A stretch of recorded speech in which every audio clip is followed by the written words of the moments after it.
Muchas gracias, Álvaro. Vamos a abrir este debate un poquito a preguntas, comentarios. Tenemos más o menos unos 10 minutos. Okay. Hola. Hola. Soy Micaela Sánchez García. Yo quería un poco compartir todo lo que se ha dicho sobre el tema de la representatividad y especialmente tomando en consideración las estadísticas que presentó Cecilia, ¿no? Entonces, digamos, si nosotros somos las personas que pensamos más, que somos más educadas, que tenemos más acceso a estas ideas, quizás ver alguna manera de escuchar cómo se sienten en otros lados, digamos, en otras regiones del país, en sitios que no se tiene acceso, que no se puede entender un texto de ese tamaño, ¿no?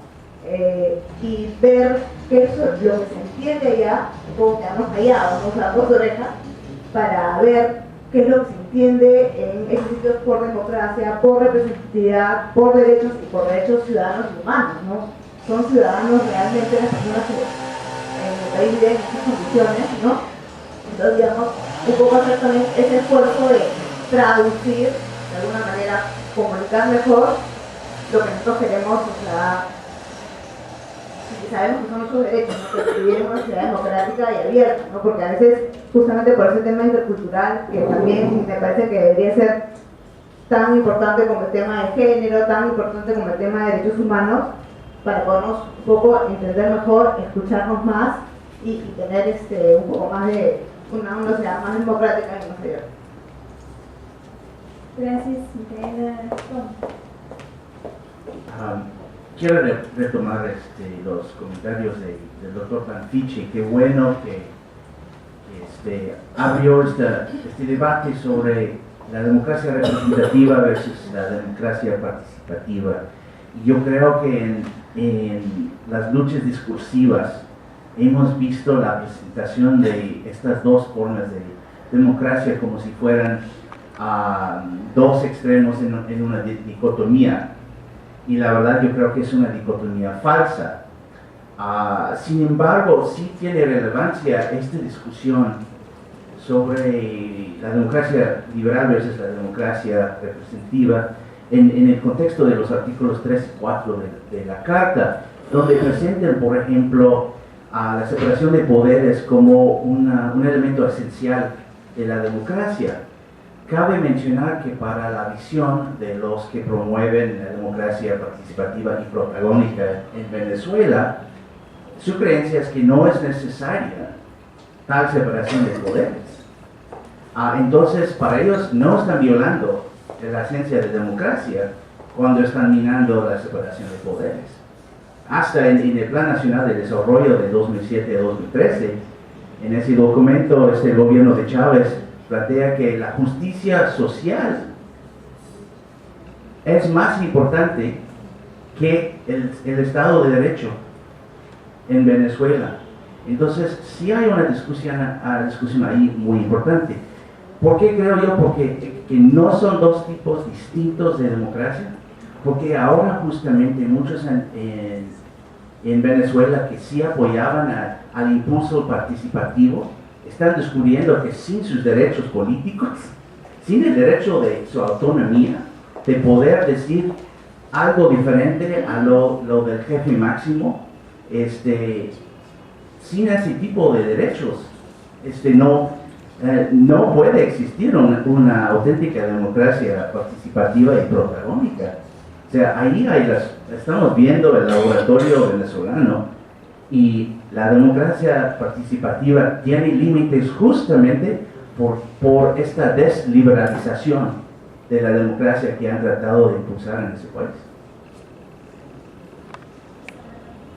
Gracias. Bueno, solamente en son de broma, el semáforo del Maxwell va a tener que ser un semáforo eso de 4 o 5 luces, ¿no? Para excluir a Venezuela de la izquierda.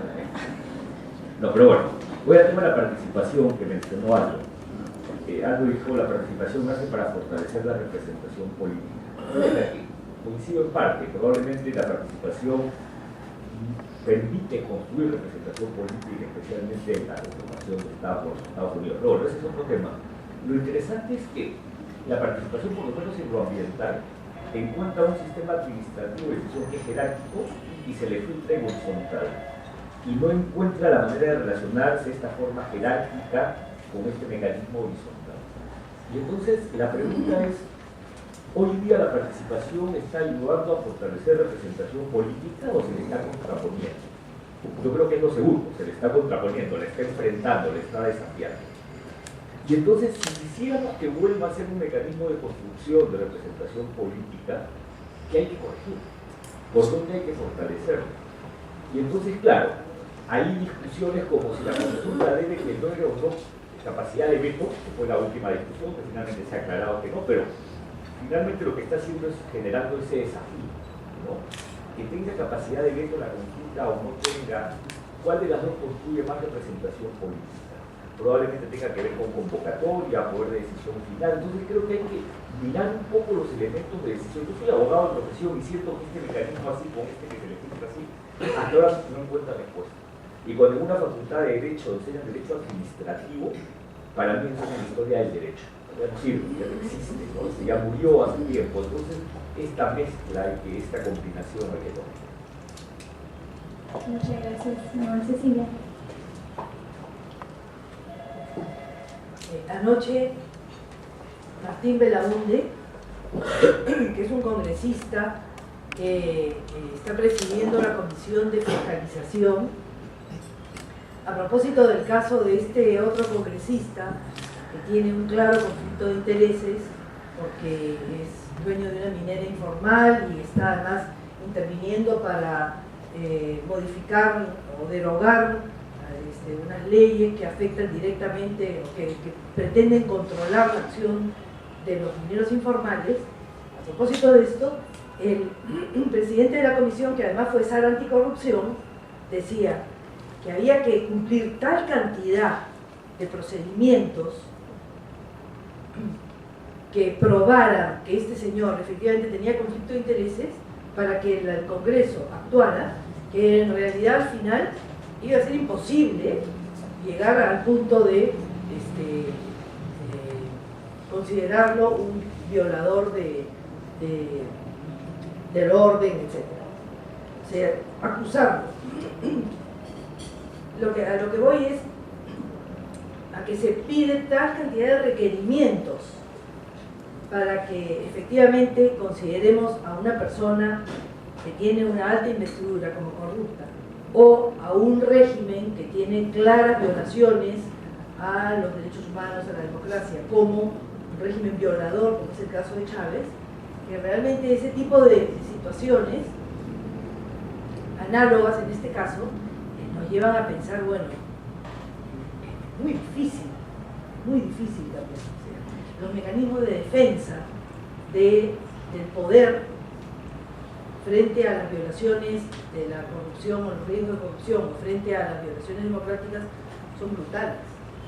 Entonces, difícilmente, y además en la protección de los similares, los otorongos no comen otorongos, ¿no? Entonces, ni los congresistas van a comer a este señor Cama o al otro señor Morales, no sé cómo se llama, o ni los presidentes van a atacar o van a cuestionar directamente a Chávez porque van a protegerse a cualquier ataque así, ¿no? Entonces, yo creo que es complicadísimo el tema. Entonces, no sé si es la OEA y si es la Carta los que van a permitir realmente lograr el objetivo que es preservar o advertir sobre posibles violaciones del régimen democrático, de los regímenes democráticos en América Latina. No sé si efectivamente estamos hablando del mecanismo correcto o si es un mecanismo más que efectivamente se puede ir mejorando, pero que siempre va a tener este límite, siempre va a tener el límite del otorongo que no come al otorongo, ¿no? Entonces, ¿cómo superar esto? Existen estándares mínimos como los que tienen los amigos de la Carta, pero no los toman en cuenta. Entonces, en realidad, creo que hay que seguir buscando y seguir definiendo. Yo insistiría en que tenemos que pensar en una estrategia que tenga diferentes patas al mismo tiempo, diferentes líneas de acción, a nivel internacional, a nivel nacional y a nivel local, ¿no? Así que esto de una democracia que efectivamente sea funcional. Muy bien, muchas gracias, Cecilia. Entonces vamos a darle oportunidad a Max y Aldo a responder en unos minutos, digamos 3, 4 minutos más de respuestas antes de pasar a la siguiente. Gracias por la pregunta. ¿Qué es lo que piensa la gente de la democracia? Hay un libro muy bonito que es La democracia en traducción. Y lo que piensan los politólogos no es necesariamente lo que piensa la gente.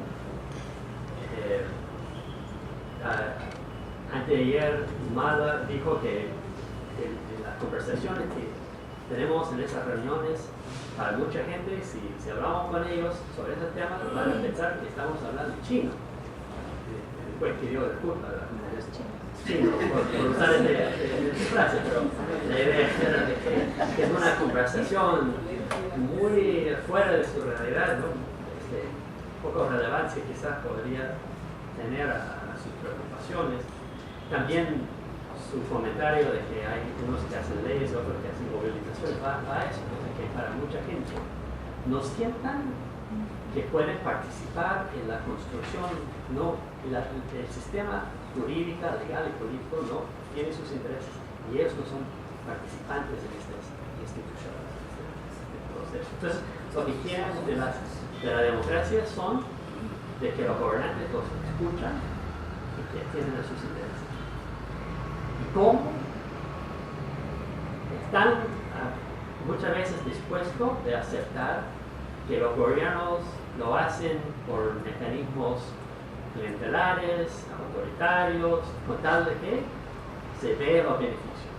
Entonces el tema, el gran reto para los países que somos todos, ¿no? Porque toda democracia está en construcción, construir los mecanismos de atender a los intereses de manera democrática, probar la eficiencia de la democracia. Por eso también dijo Humada, que no se come la democracia, pero la democracia permite que se coma mejor, o debe ser. Entonces, ¿cómo lograr eso? ¿Cómo lograr eso? Sobre todo cuando las poblaciones no ven ni siquiera la vigencia de las leyes en su propia vida. La ley es algo fuera de su experiencia. Entonces hay una diferencia entre ustedes dos.